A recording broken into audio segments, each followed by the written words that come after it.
So KCR ముందున్న options ఏం కనిపిస్తున్నాయి? ఇప్పుడు ఒక్క సీట్ అది గెలవడానికి అవకాశాలు కనబడట్లేదు. ఏమైనా ట్రయాంగిల్ ఫైట్ ఎక్కడైనా ఉంటుందా? మరి నాగర్ కర్నూలు ఆర్ఎస్పీ అనుకుంటే అక్కడ కూడా పెద్దగా లేదు అసలు. ఎక్సెప్ట్ మెదక్లో ఇతర ప్రాంతాల్లో వచ్చిన దానికంటే కాస్త కూసు ఓట్లు ఎక్కువ వచ్చే అవకాశం మాత్రమే ఉన్నది. మరి ఎట్లా జీరో వస్తే ఎట్లా ఈ జీరో పార్టీ సిచ్యువేషన్ ఏంటి?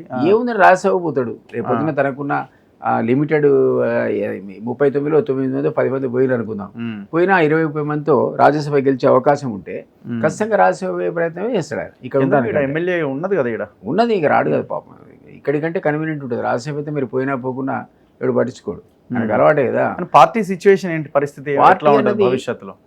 నాకైతే అంటే కేసీఆర్, నేను ఇప్పుడు పక్కకు జరిగి కాంగ్రెస్ సంబంధించిన ఎలక్షన్ కన్వీనర్ కాకుండా మీకు జస్ట్ అనలిస్ట్గా చెప్తా, కేసీఆర్ అధికారం కోల్పోవడానికి ఆయన తప్పులు, అవినీతి, ఆశ్రిత పక్షపాతం, లేదా ధృతరాష్ట్ర పరిపాలనతో పాటు తెలంగాణ ఆకాంక్షలు దూరంగా ఉండటంతో పాటు 100 కారణాలు అంటారు కరుణుడు సాగు.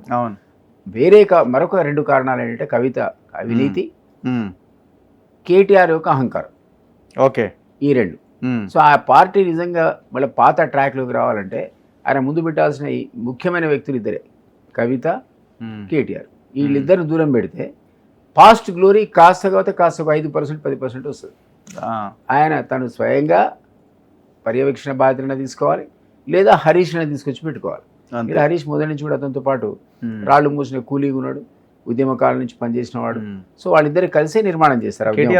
వదలాడు కదా దమ్ముంటే వదలాలి అంతే. మొదలు అధికారమే కోల్పోతుంది అతని వల్ల. నేనంటే వన్ ఆఫ్ ది రీజన్స్ అతని అహంకారం, కొడుకు అహంకారం. సో ఈరోజు వెనక ఆయన ఆ సోయి ఉంటే వాళ్ళిద్దరిని పక్కన కాస్తో కూస్తో వస్తుంది అంటున్నాను. Otherwise very difficult. ఎందుకంటే ప్రజలు విసిగిపోయారు ఇప్పుడు ఆమెసంతో అరచేతి స్వర్గం ఇదంతా చూసి చూసి అలసిపోయి వీళ్ళు ఒకసారి ఆయన రిజెక్ట్ చేసినాక మళ్ళీ కాన్ఫిడెన్స్ రిగైన్ చేయడం అంత ఈజీ అయితే కాదు. ఓకే, మేజర్ హర్డిల్స్ ఇద్దరే, కూతురును కొడుకు. వాళ్ళు ముందు అధిగమిస్తే ఆయనే డైరెక్ట్ పగ్గాలు కనుక టేక్ ఓవర్ చేస్తే కొంత మార్పు ఉండొచ్చు అని అంటారు.